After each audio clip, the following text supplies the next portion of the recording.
Please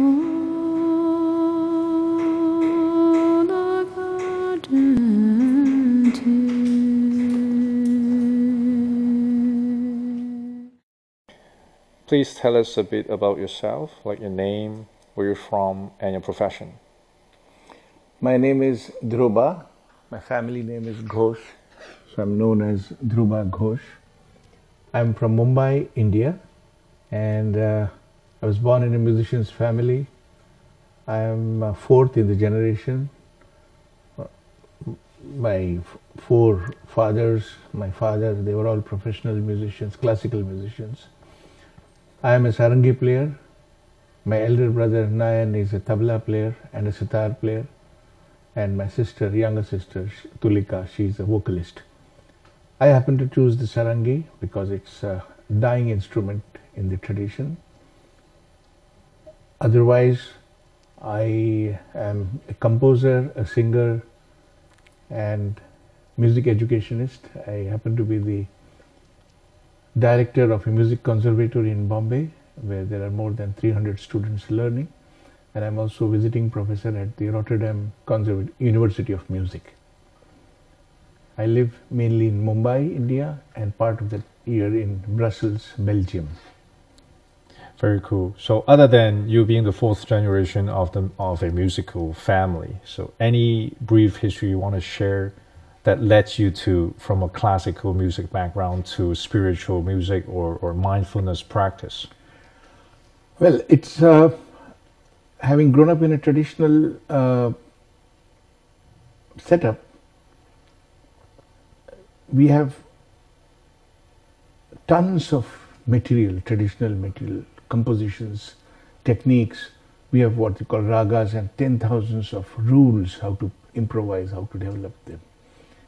And as it goes ahead, as you delve deeper and deeper, on one side is your stage career, on the other side is your personal search. And I felt that the personal search should be on the stage. What I do at home personally should be also done on the stage, which is why I felt that I needed to go very, very seriously and strongly into myself. Although we were a spiritual family, into meditation and all that, but I felt that the connection of meditation with music, which is the real purpose of music, and at the same time I want to bring this out in the public, that you are coming to listen to my concerts not for entertainment only. You will have the outer visage or outer appearance of entertainment, but actually I'm taking you into the inner shrine room, which is where you will be in the presence of the core of existence, the core energy. And I, as a musician, have consistently struggled at home, on stage, even during performance, every microsecond, trying to see whether I'm honest to what is happening within me, and am I playing what is honestly being revealed from within? Am I playing it out, whether it is 10 people or 10,000 people? So that requires a lot of hard work to build up aesthetic stamina, intellectual stamina, emotional stamina, spiritual stamina, to be able to hold an idea in the presence of so many people, irrespective of who is there, and to hold and sustain an idea and carry forward the thought till it comes to a kind of a sense of completion. Nothing is complete, but it is an approximation of completeness. And it requires a lot of guts to remove the ghosts of judgment, self-judgment, and an anticipated judgment from the public, whether it is good or not so good or bad performance. I have to learn to be immune to judgmental statements. Whatever on a professional level I have to learn from the criticisms, my doors are open and should remain open if I'm mentally alert, and I would love to get messages of correction. And I do I'm very fortunate because I do get friends who are really critical and I keep their company. So it's a very brutal company in that sense, that they criticize my performance in this and that way. I really enjoy it because that's only helping me to open up. At the same time, my commitment to what is happening within at that very split second is what should be revealed out. So therefore, a public artist, a public professional has to connect to his inside shrine room, whether he's alone at home or is in the concert hall. So this evolvement or transcendence of your career from outer attention to the inner self, this happened in like 20 years ago? Well, it has been continuously happening. Things have been collapsing. Collapsing is a better word, than building up. Because the outer systems, what society gives us, they have to collapse. Then the inner comes out. So, after the collapse and the inner comes out, do you see any kind of dramatic differences or different relationship between like your family, your professional colleagues, or even your relationship with the world? Yeah, I do find differences. That I see that there is a difference, that people don't consider me any longer as one from whom you can get anticipated music. He's going to play what he's really going to feel now, and he's going to play that. So I'm free because I'm gradually letting people know that you cannot put your suitcase of expectations on me. And so it's a risky thing in professional life, because you can be discarded just like that, because you're not playing the expected stuff, grooves, So Yeah. that's why I'm happy, because it is going along well with, I feel that in the common people, whether it's in India or abroad, there is a need, and people are realizing the need to be more and more close to what they are inside. Especially in the youngsters, we find that a tremendous urge to be what they're inside. Their way of expressing it may be rebellious, but they are struggling. They don't have the language how to convey that they want to be real. So I find that it's very interesting. Yeah, we talked about success. We talked about happiness. You're being happier. How do you relate your own happiness to your definition of success? Both the words success and happiness need to be redefined. Simply because success as I knew it before is not looking the same now. Success as I was looking at it before was fame, acknowledgement by my peer group, wealth, animal comforts, as they say it, all that. So in that terms, the more I came close to my inner self, the more cosmos gave it to me. The universe gave it to me. I am protected, I am fed, I am sheltered by the cosmos. And it is the cosmos's headache to take care of me. So if it does not want to take care, fine, it's okay, But I've seen every problem get solved because the Mother Nature somewhere is taking care of you in one way. In terms of happiness, the question is, we grew up with the notion that if you meditate, you will come to bliss. And I came to know that it is pure torture. The more you meditate, the more you come to a state of neutrality.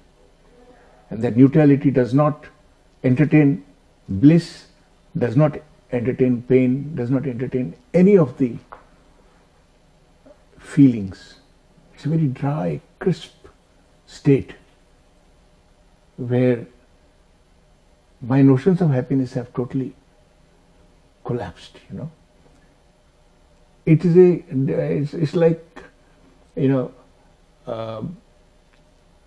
you being at a very high altitude in the mountains, where the air is thin, a kind of dryness is also there.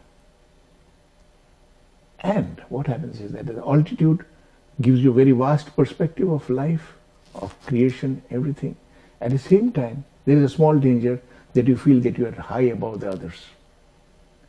So that is something to be taken care of, watched out for, that you are at a high altitude only to experience the crisp air, not to look down on others. So happiness for me has redefined, and what we call bliss or happiness, or if people are equating happiness with bliss, then my question is, my understanding, realization is, bliss or happiness is that condition in which we were when we were in our mother's belly. That is the condition where we were incapable of any action, and therefore incapable of receiving a reaction to any action, because there was no action. There was no seed for any fruit to come. There was no seed. When I came out of my mother's belly, I would not know, like every other child who comes out, like you, me, everyone. We come out, and then the family loves us like anything. We are still in that condition. It's an extension of that condition when we were in mother's belly. And that is bliss. We are all struggling to go to that bliss. When we go to sleep, we take a blanket on ourselves. It's just a notional thing. Can I go back to my mother's womb and be there protected? So we look for friends, we look for homes, we look for place where we'll be cared for. It's nothing but an expression of the same search for the womb. And in meditation, we do get that state. And the reason why we get it is because we are born as meditators. We were for 9 months meditating continuously. After coming out, maybe for a year or so, we are still in the state of meditation. So 1 year, 9 months of meditation is a very long period. And life cannot deny us that. So it is only society which can deny you. And society has to be either convinced or to be told that, let me find my own way out. I'll live in society, I'll work with society, but I'm still looking for the womb, state of womb. Good. Seed and connection you mentioned about, that leads to my question of, in your performance, there's a statement or concept of a droplet is an ocean and an ocean is a droplet. Can you elaborate a bit on that? In the Indian or in every other philosophy, we think that the absolute, what we call in our Indian word Paramatma, that means the eternal presence, and we are called Jivatma, that means the life souls. So there's the big soul and there's the all individual souls. It's a very one way of looking at it. The point is, we are constantly struggling, knowingly or unknowingly, to merge with the Absolute. And this feeling passes through us. It is proved. It passes through us for a flick of a second, each and every day, to each and every person. We have studied systems and we have studied methods how to ignore it, how to overlook that fabulous split second. But it comes to us because we came from there.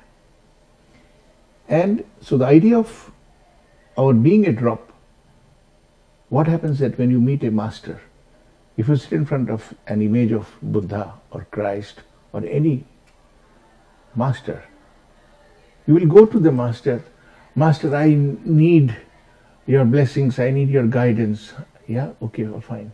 But please don't overpower me. Because I'm very insecure. If you overpower me, I have nothing left. My name, my body, my existence, everything will just wither away.